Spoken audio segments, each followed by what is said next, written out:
¿Se han preguntado alguna vez por qué actuamos de manera que nos parece bastante estúpida?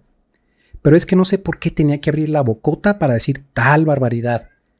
No sé qué me pasó, que actué tan tontamente y ahora ahí voy con la cola entre las patas a tratar de arreglar la situación con excusas que ni tu abuelita te cree. Lo siento, pero debo decirte que no eres esa persona tan centrada, tan ecuánime, tan madura y de buen juicio que piensas ser. Pues a las primeras de cambio sacas el cobre horrible. En este video te voy a dar 3 estrategias para evitar equivocarte y ser víctima de nuestros impulsos irracionales, que si los aplicas concienzudamente y detectas las señales a tiempo, podrás evitar ratos amargos y darte contra la pared innecesariamente. Actuar de manera racional y menos emocional es un reto bastante complicado que demanda tiempo y disciplina, pero que aporta bastantes beneficios. Te invito a que te quedes hasta el final para que no te pierdas estas herramientas prácticas y las puedas aplicar cotidianamente. Estoy totalmente convencido que es una información que nos sirve a todos.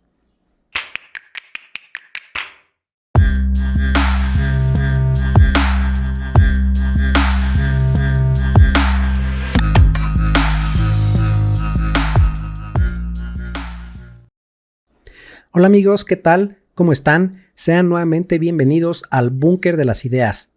La información de la que hoy estaré hablando está basada en una de mis últimas lecturas, específicamente de un libro titulado Las leyes de la naturaleza humana de Robert Greene, psicólogo y escritor norteamericano. Tiene en su haber 5 libros publicados, entre ellos el más conocido, Las 48 leyes del poder. Su trabajo ha dado mucho de qué hablar y ha sido tan criticado como halagado. Yo personalmente he leído 2 de sus libros y el libro del que hablo en este video me dejó un muy buen sabor de boca. Por lo tanto, lo recomiendo.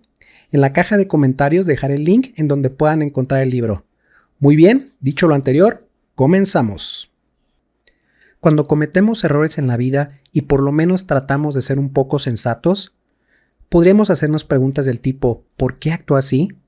¿Me dejé llevar por el coraje? ¿Por qué dije eso que en realidad no quería decir y que no siento? Al cuestionarnos, hemos dado un pequeño avance para detectar las emociones que nos han llevado a actuar de determinada manera. Pero la mayoría de las veces no nos preguntamos nada y nuestra mente empieza a dar forma a historias como «por culpa tuya soy así», «alguien o un grupo me puso una trampa o me saboteó», «es por culpa del gobierno», «es que fui víctima de las circunstancias», «es por culpa de la sociedad», «es que me dieron mala información». Y todo lo terminamos por volcar a fuerzas antagónicas en el exterior. Sin duda, podemos ser en alguna medida resultado de cosas que no están a nuestro alcance. Eso está fuera de discusión. Pero nuestra mente tiende a darle mayor crédito a factores externos, cuando en realidad, y en gran medida, la causa de nuestra mala aventura no está allá afuera, sino que nos acompaña, duerme y respira siempre a nuestro lado. Me refiero a que nos hemos vuelto rehenes de nuestras emociones, lo que eventualmente termina por llevarnos a la irracionalidad, y es difícil darnos cuenta de esto. Tenemos que tener claro que el primer paso para ser racional es comprender nuestra irracionalidad fundamental, es decir, vemos las cosas a través del cristal de nuestras emociones y desafortunadamente la mayor parte de las veces ese cristal está bastante sucio. Que nos quede claro, como todos, tú también crees ser racional, pero no es así. La racionalidad no es una facultad con la que naciste, sino que adquieres mediante la instrucción y la práctica. La irracionalidad opera de distintas formas, y el autor trata de explicarlo por medio de una historia. Por allá del año 432 a.C. en Atenas, recibieron una noticia devastadora. Los espartanos habían presentado ante el Consejo Ateniense las condiciones de paz. Si los atenienses se rehusaban a aceptarlas, no había otro camino que la guerra. Los espartanos siempre se distinguieron por ser un estado inminentemente militarista, por lo que si se desataba la guerra, Atenas tenía todas las de perder, incluyendo la democracia y su riqueza, de tal suerte que los atenienses se vieron inmersos en una gran encrucijada: ir a la guerra o aceptar las condiciones de paz que eran sumamente abusivas y que prácticamente era vivir bajo el yugo de los espartanos. Fue entonces que una tarde se reunieron ciudadanos y políticos en la Acrópolis para decidir el destino de Atenas y debatir sobre el ultimátum de Esparta, Hubo los que afirmaban que no había otra escapatoria que ir a la guerra a sabiendas de su estrepitosa derrota y que Atenas debía de tomar la iniciativa y atacar primero.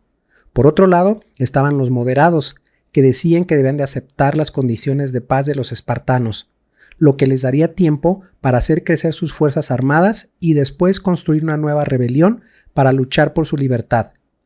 La gente gritaba, vitoreaba, decía cosas, sin embargo, no se veía ninguna solución viable y satisfactoria para todos a corto plazo. Entonces emergió entre el griterío de la muchedumbre una voz poderosa que reflejaba gran autoridad.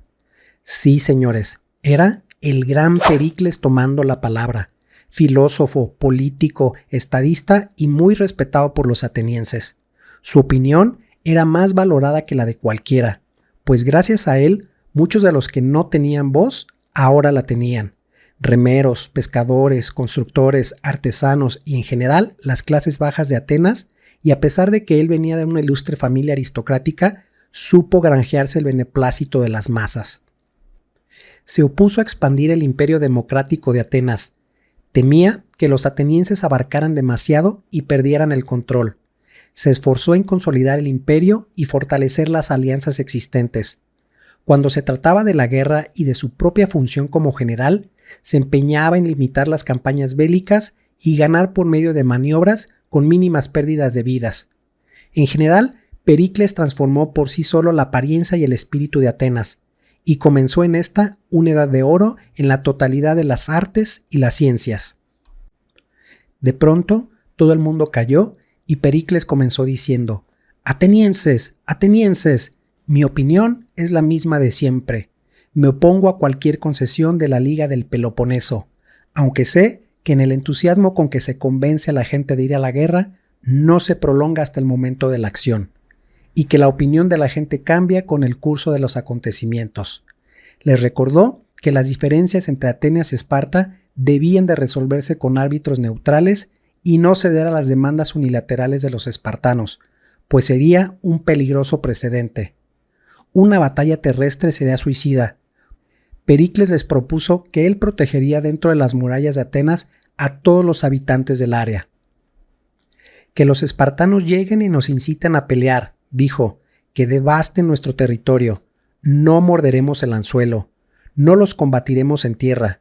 Con nuestro acceso al mar mantendremos bien provista la ciudad. Usaremos nuestra marina para incursionar en sus poblaciones costeras y con el tiempo la ausencia de batalla terminará por desesperar a los espartanos. La necesidad de alimentar y abastecer a sus ejércitos permanentemente los dejará sin dinero. Sus aliados pelearán entre sí. El partido de la guerra en Esparta quedará desacreditado y una paz verdadera y perdurable será convenida. Todo ello con un costo mínimo de vidas y dinero para nosotros». Cabe mencionar que desde el inicio el plan de Pericles no funcionó. Los espartanos no se vieron frustrados por no tener batallas, solo se pusieron más bravos. Por el contrario, fueron los atenienses los que se desalentaron al ver todo su territorio destruido y sin nadie que cobre represalias. Pero Pericles se seguía manteniendo firme y confiaba plenamente en su plan. Pero de pronto todo tomó un giro inesperado, pues una peste feroz atacó la ciudad, acabando con gran parte de su ejército y con la vida del propio Pericles. Nadie se lamentó ni lloró la muerte de Pericles. Por el contrario, la gente se reprochó por haberle hecho caso a un anciano decrépito y ni tarde ni perezosos lo culparon de su desgracia. La admiración y el respeto por él terminaron por convertirse en odio. Fue entonces que el partido que apoyaba la guerra recobró fuerza y se emprendieron sendas campañas para darle batalla a los espartanos. Mientras que Atenas se recuperaba poco a poco de la peste, empezaron a tomar la delantera y los espartanos pidieron la paz. Pero era tan grande el rencor de los atenienses hacia Esparta que aprovecharon su ventaja para aplastarlos y solo para descubrir que estos se recuperaban e invertían la situación. Y así estuvieron año tras año. La violencia y el rencor siguieron creciendo de una manera brutal, y en determinado momento Atenas atacó la isla de Merlos, aliada de Esparta, y cuando los melinos se rindieron, los atenienses votaron actos atroces como sacrificar a todos los hombres y vender a las mujeres y niños como esclavos. Nada remotamente a eso habría ocurrido bajo el mando de Pericles. Aprovechando esta ventaja, a los atenienses se les ocurrió la estúpida idea de atacar a Siracusa, que eran aliados de Esparta y los abastecía de recursos, pensando que tendrían las ventajas de expandir el imperio. Sin embargo, subestimaron la fuerza de Siracusa e enviaron un ejército demasiado pequeño a la expedición. Al paso de algún tiempo, los atenienses recibieron noticia de que los espartanos habían pedido refuerzos a Siracusa y que iban perdiendo las batallas, por lo que los atenienses votaron nuevamente por mandar otro ejército de igual proporción, pensando que con eso derrotarían a Siracusa y a los espartanos. Parece un milagro, pero los atenienses resistieron algunos años más en batallas. Sin embargo, se vieron severamente afectados por sus derrotas en Sicilia, hasta que en el año 405 a.C. sufrieron la derrota final y fueron obligados a aceptar las crueles condiciones impuestas de paz por los espartanos. Sus años de gloria, su gran imperio democrático, la edad de oro de Pericles se esfumaron para siempre, y el hombre que trató de poner freno a la agresividad, codicia, soberbia y egoísmo de los atenienses había desaparecido de la escena tiempo atrás, y el tiempo terminaría por darle la razón, pues había sido bien claro que mientras estuvieran en guerra, evitaran ser presas de la codicia y no tratar de expandir el imperio. La gran enseñanza que nos deja esta pequeña historia es de que todos podemos vernos presos por las emociones como la codicia, el cólera, la avaricia o la sed de venganza, y que las decisiones que votaron los atenienses se vieron nubladas por la irracionalidad, que les llevó a la derrota y a la caída de su imperio. Nos dejamos contagiar y llevar por las emociones grupales. Por eso nos vemos afectados por oleadas de distintas clases y asumimos que si la mayoría o el colectivo lo asume como cierto, es entonces porque es correcto. ¡Falso! Mark Twain decía, cada vez que te encuentres del lado de la mayoría, es tiempo de hacer una pausa y reflexionar.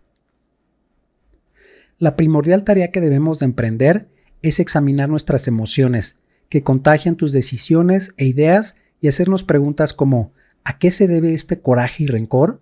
¿De dónde procede esa constante necesidad de atención que tengo?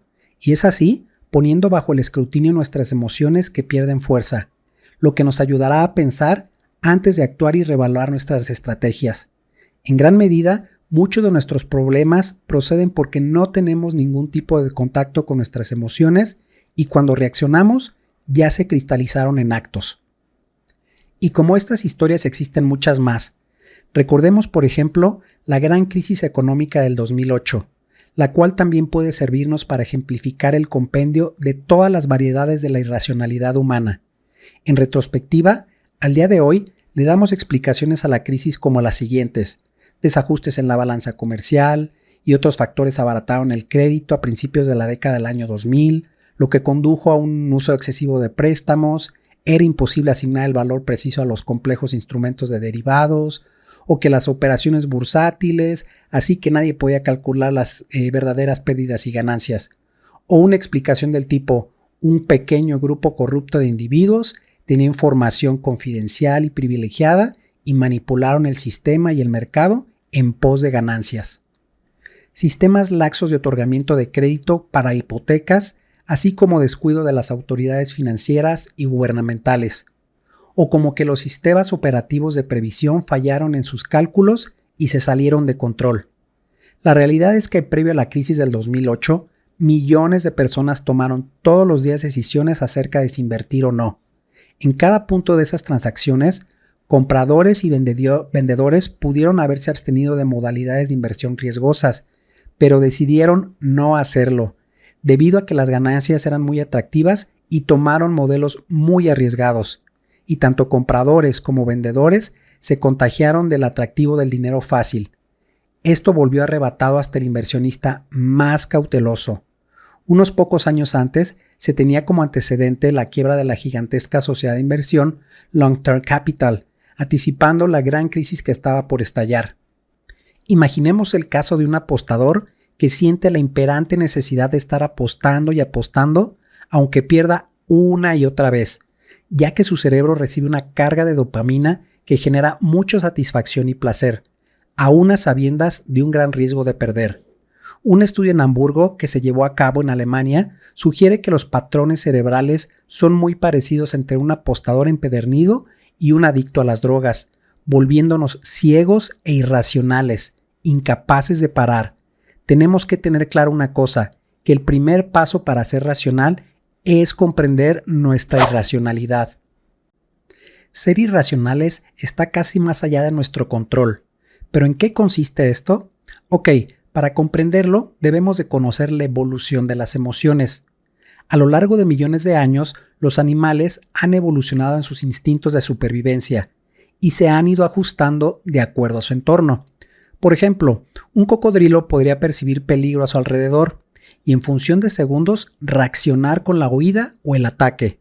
No había una separación entre el impulso y la acción, y esto poco a poco evolucionó en algunos animales hasta convertirse en algo mayor y más duradero, es decir, una sensación de temor permanente.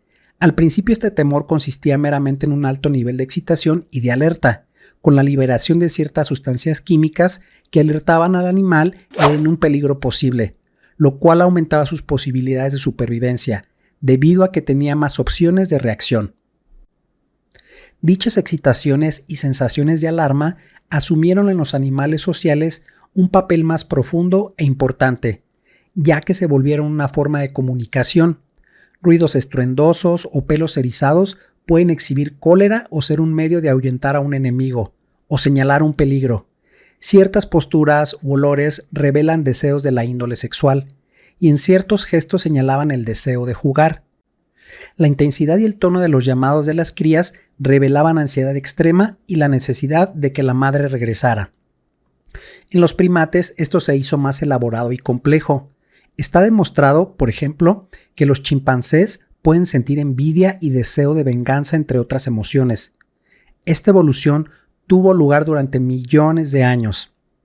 Más recientemente, animales y seres humanos desarrollaron facultades cognitivas, lo que culminó en la invención del lenguaje y el pensamiento abstracto. Neurocientíficos confirman que esta evolución dio lugar al cerebro superior de los mamíferos, compuesto de 3 partes. La más antigua de ellas es la reptiliana, que controla todas las respuestas automáticas que regulan el cuerpo. Esta es la parte instintiva. Encima de ella está el antiguo cerebro mamífero límbico, que gobierna los sentimientos y las emociones. Y sobre este evolucionó el neocórtex, la parte que controla la cognición y, en el caso de los seres humanos, el lenguaje. De esta forma, las emociones tienen su raíz como una excitación física diseñada para llamar la atención de nuestro entorno y tomar nota de lo que está sucediendo.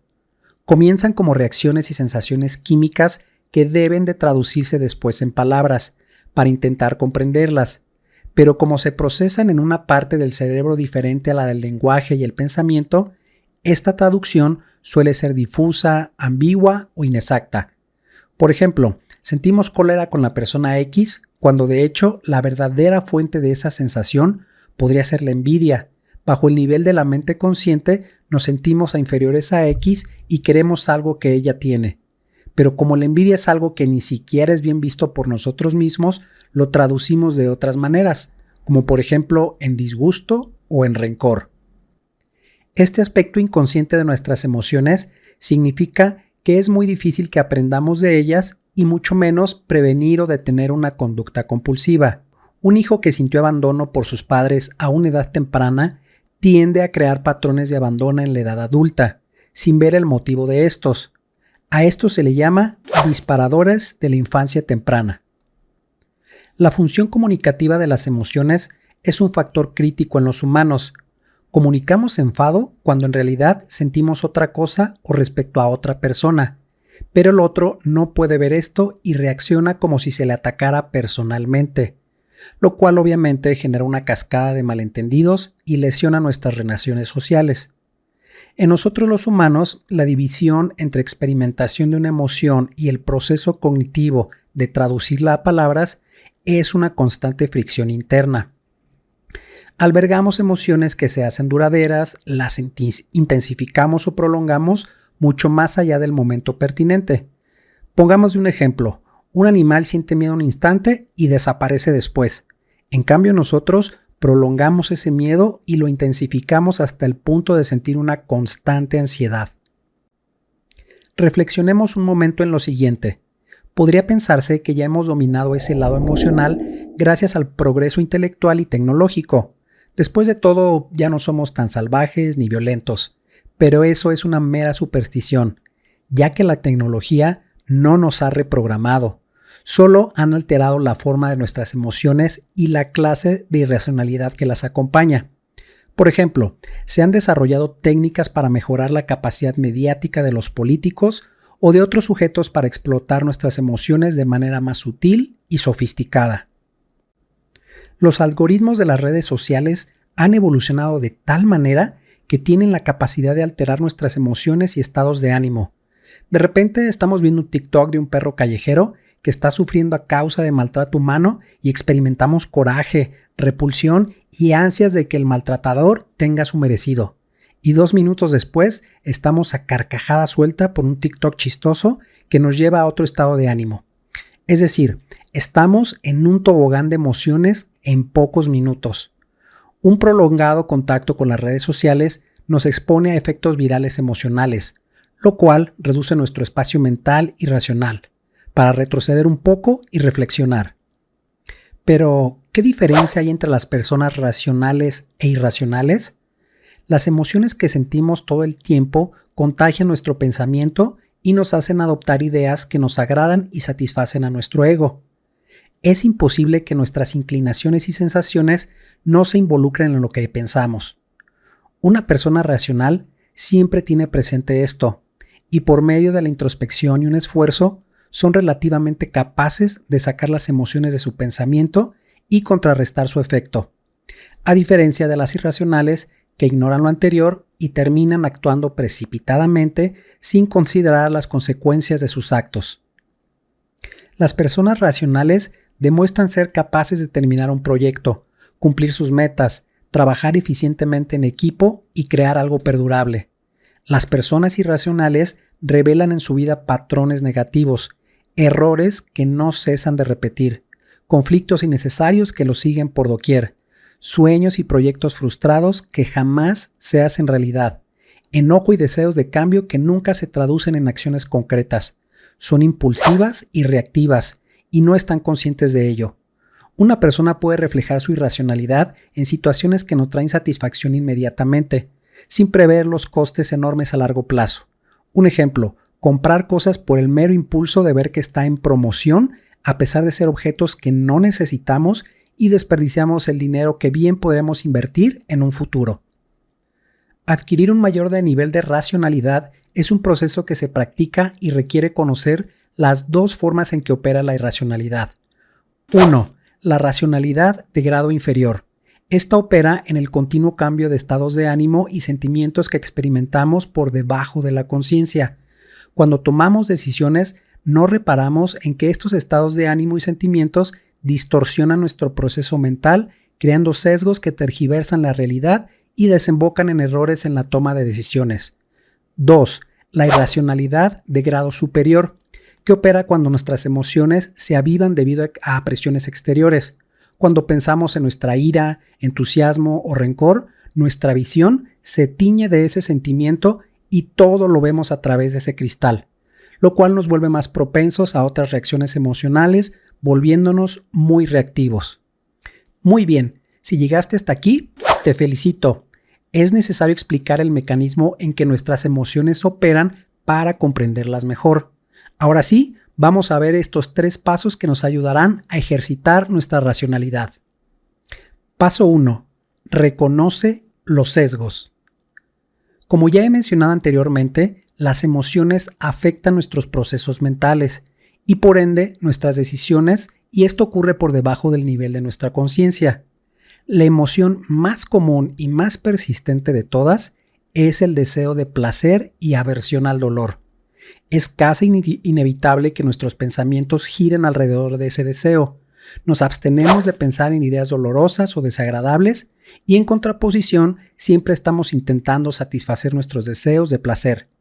Esto se llama principio del placer en el pensar y es la fuente de todos nuestros sesgos mentales y creerte inmune a cualquiera de los sesgos siguientes es un buen ejemplo del principio de placer en acción.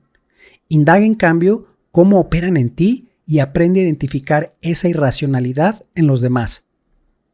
Es pertinente conocer algunos tipos de sesgos para estar alerta cuando seamos víctima de ellos. Comenzamos. Sesgo de confirmación. Este sesgo considera las evidencias y toma decisiones a través de procesos más o menos racionales. Sin embargo, sin darnos cuenta, nos aferramos a una idea preconcebida o a una opinión y buscamos evidencias que sustenten lo que ya pienso, es decir, nos las arreglamos para dar con las evidencias que confirmen lo que queremos creer. Para luchar contra este sesgo es justamente hacer lo contrario. Busca las pruebas que desmientan tus creencias y las de los demás. Sesgo de convicción. Este sesgo considera cosas tales como: creo tan firmemente en esta idea que de seguro es cierta. Consiste en aferrarnos a ideas que nos agradan en secreto, aunque es probable que muy en el fondo dudemos de su veracidad, y aún así nos empeñamos y convencemos de creer en ella con vehemencia y obstinación. Cuando nos contradicen, reaccionamos de manera exagerada y desproporcionada. Este sesgo es muy utilizado por políticos demagogos, líderes y personas carismáticas que exhiben convicción como un medio para persuadir y engañar, pues saben que la gente está ansiosa de que la distraigan, así que envuelven sus verdades a medias con efectos dramáticos y un halo de seguridad irrefutable. Sesgo de la apariencia. Este sesgo nos lleva a concebir ideas tales como: conozco bien con quien trato, yo sí veo la realidad tal y como es. Para empezar, no vemos a la gente como es, sino como nos parece que es, y las apariencias engañan. En primer lugar, en situaciones sociales, las personas hemos aprendido a presentar una fachada apropiada para que no se nos juzgue mal.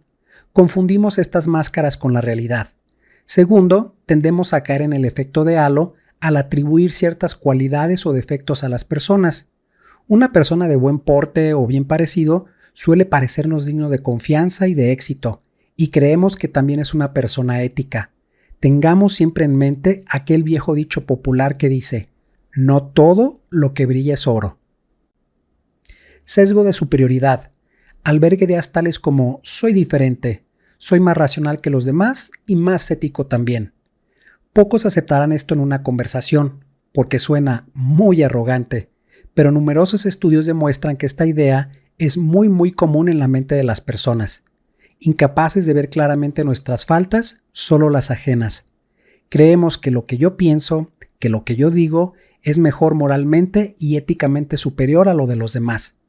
Si pertenezco a algún grupo, movimiento o colectivo, afirmo que los valores que defiendo son superiores y que los de enfrente no basaron sus criterios en principios racionales a diferencia de nuestro grupo.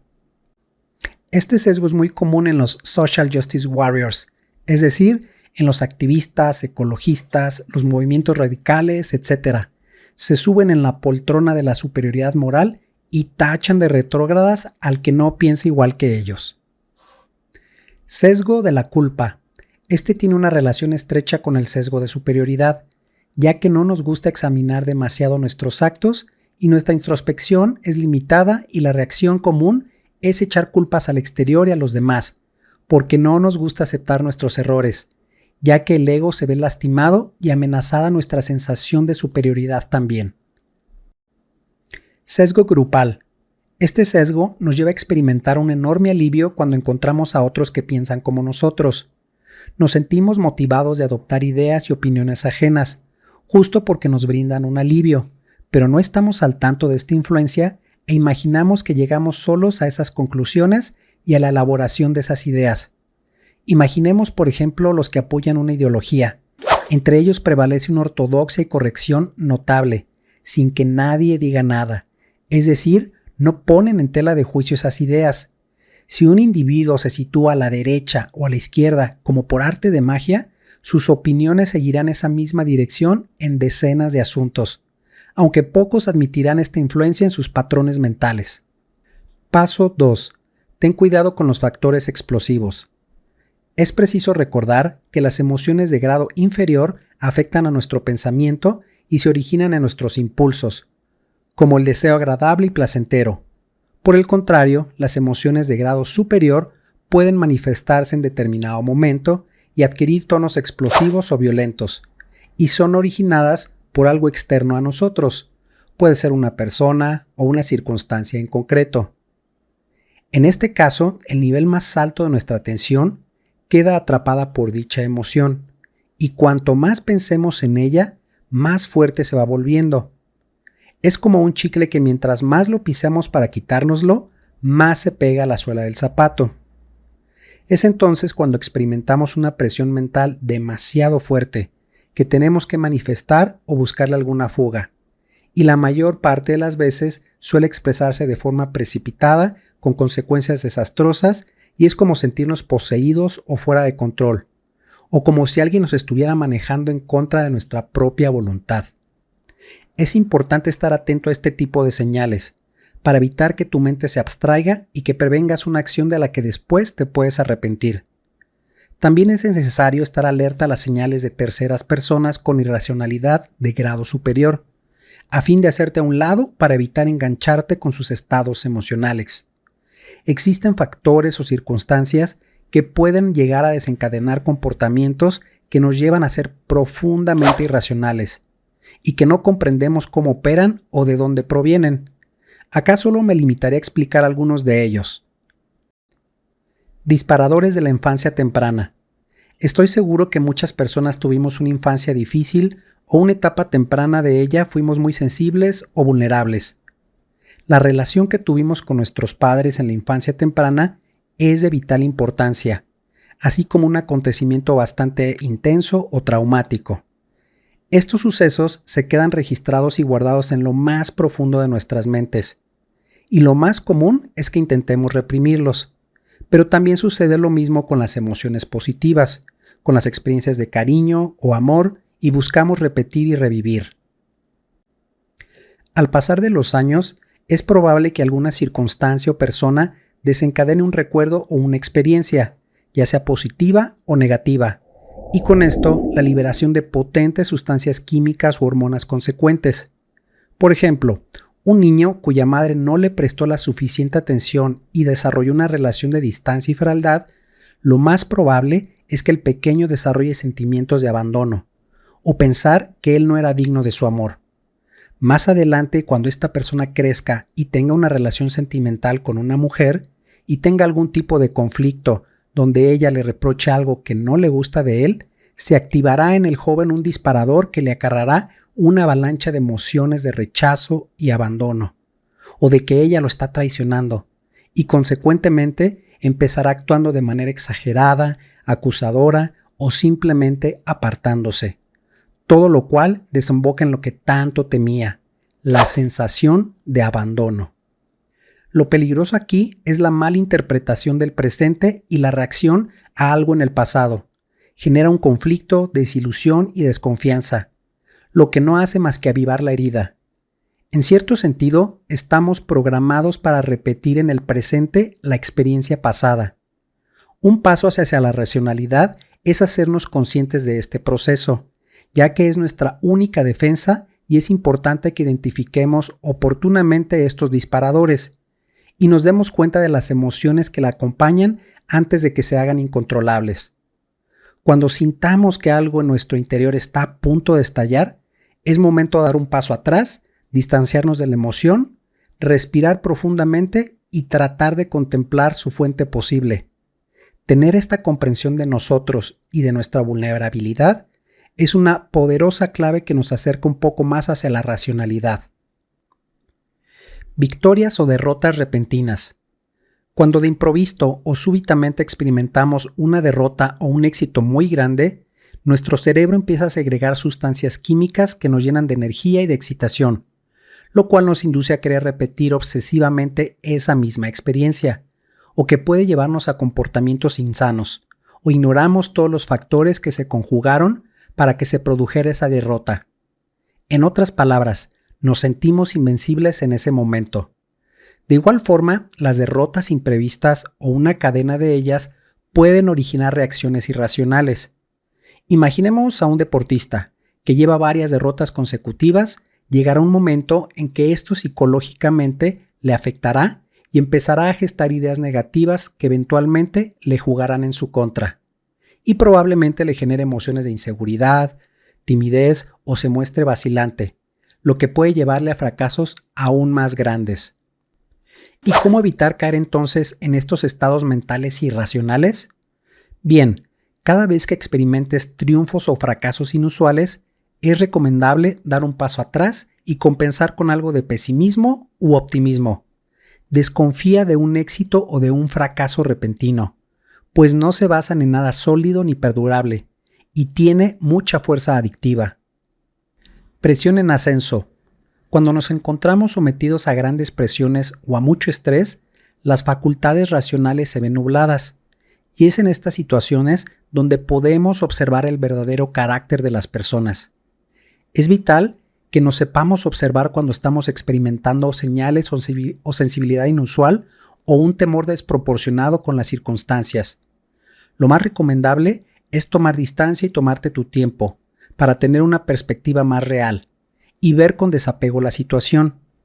Nunca hay que dar por sentado que podemos soportar niveles de presión crecientes sin tener una fuga emocional. Eso es imposible. Poniendo distancia y reflexión de por medio, evitarás tomar malas decisiones. Individuos explosivos. ¿Y quién no conoce una persona extrovertida que trae las emociones siempre a flor de piel? Es el tipo de personas que oscila entre emociones extremas como amor-odio o alegría-tristeza. Estas personas suelen tener cierto grado de carisma y son histriónicos y tienen la capacidad para expresar con elocuencia lo que sienten. Y esto despierta inevitablemente en los demás emociones paralelas. Debemos de reconocer este tipo de personas explosivas por la forma en que afectan a los demás y no a ti. Nadie puede permanecer indiferente a ellos. La gente es incapaz de razonar o guardar su distancia en su presencia. Habrá que tener cuidado, pues tienen una naturaleza obsesiva y pueden inducir a la gente a hacer cosas que realmente no querían, justo como un seguidor o un devoto de una secta. El efecto grupal. Se ha observado que cuando un individuo interactúa o está en un grupo de dimensiones lo bastante grande, cambia su comportamiento. Observa a los demás en un concierto, en una ceremonia religiosa, acto político o deportivo. Verás que las emociones colectivas los atrapan. Cuando formamos parte de un grupo, no estimulamos el razonamiento independiente ni crítico, sino un intenso deseo de pertenencia. Por supuesto que no hay nada negativo en la estimulación de las emociones grupales, ya que nos puede animar a hacer algo por el bien de los demás. Sin embargo, si se apela a emociones negativas como odio, división, tribalismo, agresividad o posturas muy radicales, es mejor vacunarte contra ellas y no dejarte arrastrar por esa poderosa influencia. Esta estrategia del efecto grupal es muy usada por políticos, medios de comunicación, colectivos o demagogos que buscan provocar una continua sensación de inseguridad, alarma, de miedo, de indignación o urgencia, ya que manteniendo los niveles de estrés muy altos, las personas nos volvemos más susceptibles de volvernos irracionales, anulando nuestra independencia de pensamiento y criterio. Si alguna vez te encuentras en presencia de una persona o un grupo de estas características, vete con pies de plomo, sé el doble de precavido y analítico, desconfía. No hay que caer en el error de suponer que la irracionalidad a lo largo de la historia ha sido vencida por la educación o por la instrucción, ya que a lo largo de la historia han existido persistentes ciclos de ascensión y caída de lo irracional. Para muestra basta recordar lo que ocurrió con la gran Atenas de Pericles, donde con sus filósofos y su espíritu científico fue seguida de una época de superstición, sectas e intolerancia, y este mismo fenómeno ocurrió después del Renacimiento italiano.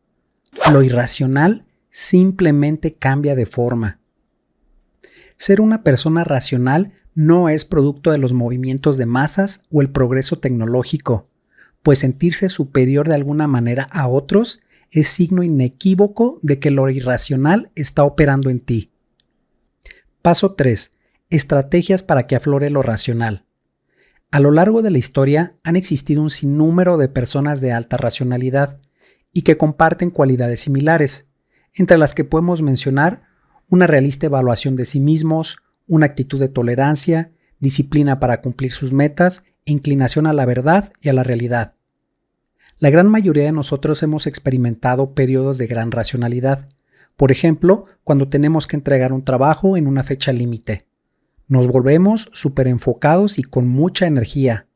No permitimos distraernos por cualquier cosa y nos abstraemos en el trabajo. Lo malo es que estos periodos son muy fugaces, pues se limitan algunas horas o algunos días. A continuación, te voy a proponer algunas estrategias para que desarrolles tu lado racional. Examina tus emociones desde la raíz. Imagina que estás muy molesto. Siente la emoción en tu cuerpo y cómo lo recorre. Permite que se calme un poco y reflexiona sobre esta sensación. ¿La emoción se disparó por algo trivial o algo insignificante? ¿O es algo como que alguien está detrás? Ahora toma distancia de la emoción y busca una posición neutral de donde puedas observar. Mientras baja la intensidad de la emoción, te darás cuenta que poco a poco y con la cabeza fría, serás capaz de ver la situación de manera objetiva y racional. Conócete bien. El lado emocional prospera en la ignorancia.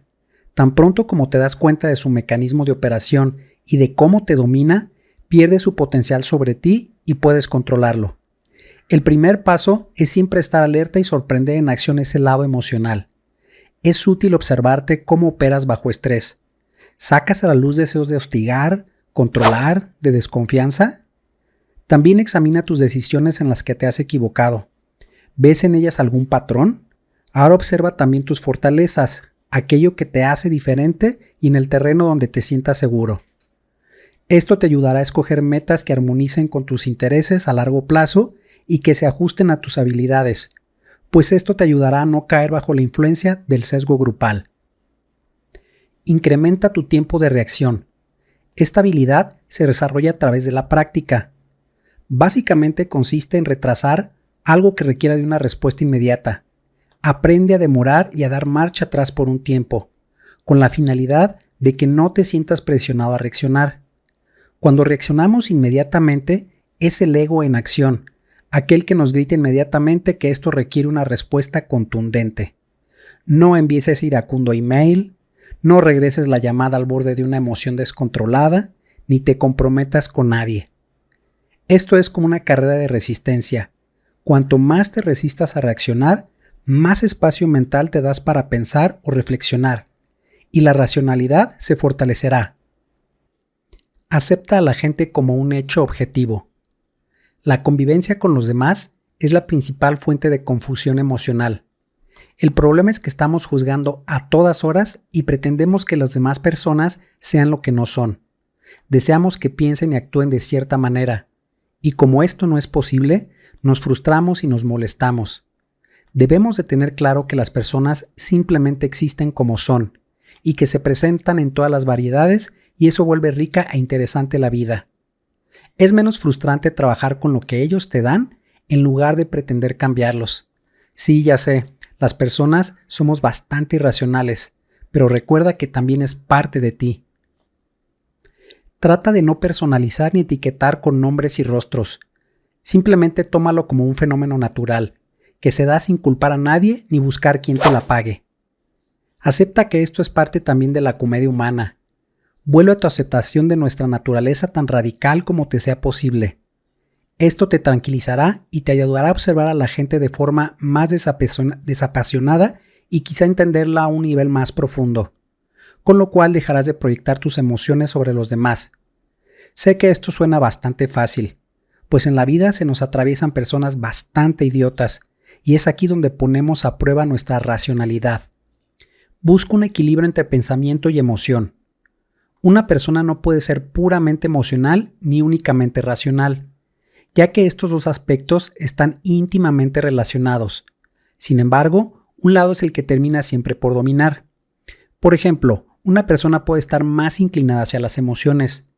Lo que debemos de tratar es buscar un equilibrio entre ambas cosas, para poder tomar decisiones inteligentes y asertivas. Los griegos utilizaban una metáfora para ilustrar esto. Vamos a suponer que nuestra cabeza es el jinete y nuestras emociones un caballo desbocado.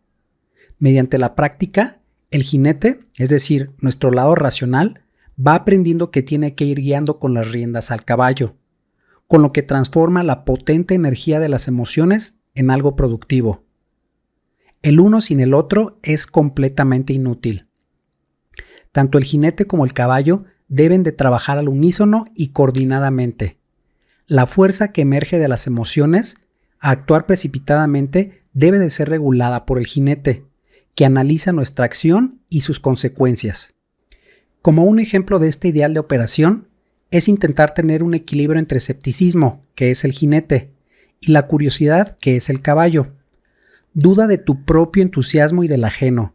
No aceptes completamente las explicaciones ni las evidencias que te dan sin antes analizarlas. Y al final mejor será analizar el resultado de sus acciones y no de sus motivaciones. Apégate a lo racional. Desarrollar la facultad de la racionalidad es un camino complicado y difícil, ya que las emociones como son fuego, que pueden causar grandes incendios que si no se controla, puede causar cosas devastadoras. Saber dominar el lado emocional produce tranquilidad y claridad, y un estado anímico en el que te afectan menos los conflictos y las consideraciones de terceros. Tus actos se vuelven más eficaces y te generan menos agitación, al mismo tiempo que te dan la satisfacción de dominarte a ti mismo.